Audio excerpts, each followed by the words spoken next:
ಸಾಮಾಜಿಕ ಆರ್ಥಿಕ ರಾಜಕೀಯ ನ್ಯಾಯ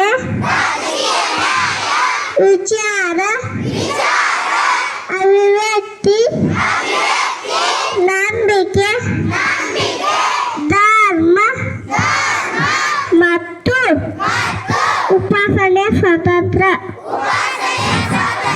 ಸ್ಥಾನಮಾನ ಮತ್ತು ಅವಕಾಶಗಳ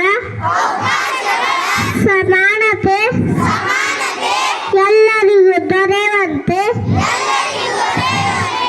ಮಾಡುವುದಕ್ಕಾಗಿ ವ್ಯಕ್ತಿ ಗೌರವ ದೇಶದ ಏಕತೆ ಸಮಗ್ರತೆಯನ್ನು ರಕ್ಷಿಸಿ ಭ್ರಾತೃತ್ವ ಭಾವನೆಯನ್ನು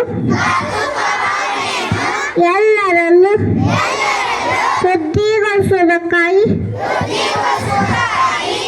ಸಂಕಲ್ಪ ಮಾಡಿ ನಮ್ಮ ಸಂವಿಧಾನ ಈ ರಚನಾ ಸಭೆಯಲ್ಲಿ ನವೆಂಬರ್ 26, 1949 ಈ ಸಂವಿಧಾನವನ್ನು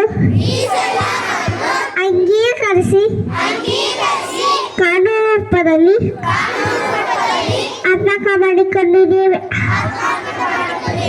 ಜೈ ಹಿಂದ್.